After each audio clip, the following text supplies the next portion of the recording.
Hello, Andy Johnson here. Thanks for taking the time to be with us. You know, so many companies these days, because it's in the news, are wondering where should they be collecting sales taxes? Where should we be registered for sales tax purposes? And then where should we be paying income taxes?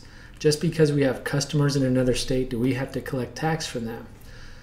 Well, there's really 5 common areas that create Nexus. I mentioned Nexus.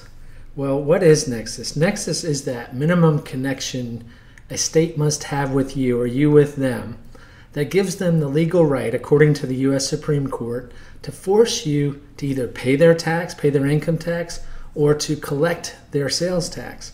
It's that minimum connection you must have. And it really comes about in lots of different ways, but these are the 5 most common ways that we see with our clients out there. For example, with employees, employee activity creates Nexus. Where employees reside for sure creates Nexus. But also where they frequently visit can create Nexus, depending on what they do. Attending trade shows, conducting sales activities, doing repairs and maintenance, those types of things can create Nexus for you wherever they do those things. But it's not only employees that you have to worry about.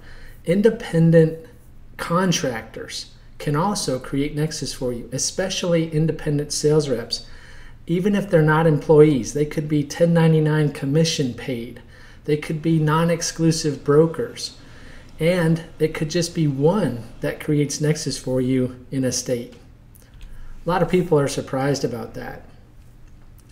Think about the property that you own as well. Not only that you own, but you lease. For example, maybe you lease a warehouse, a storage place. Maybe you own an office building. Well, obviously those would create Nexus for you. But think about also where you lease property to others if you do so. Wherever they take that property is also a Nexus creating activity for you. A lot of people, especially if you sell online, say through Amazon, you could have inventory in 16 different states. But wherever you have inventory stored, maybe it's on consignment, that would create Nexus for you. What about how you deliver your product? That could make a big difference. For example, the Supreme Court has said that if all you do in a state, your only activity in that state is to deliver your goods via common carrier, say the Postal Service, then that in and of itself would not create Nexus. However, if you make deliveries in your own vehicle with your own people, that's a Nexus creating activity. So those are the 5 areas that most often trip up our clients. And those are the areas where we see people need some guidance on what creates Nexus. I agree with you that it's an arbitrary set of rules in some instances. There is some logic to all the various rules that are out there. There's a series of state laws and court decisions that back these things up. We actually have a list of 10 activities that create Nexus just about every state where you perform them. We'd be happy to make that available. It's the list that we use in our own practice. And so I hope that you can use it in your practice as well. I want to tell you just a little bit about us. I'm showing you here our website. We are a CPA firm, have been since 1992. We focus entirely on state and local tax services. We don't perform the traditional CPA services such as attestation work. We don't do any financial audits.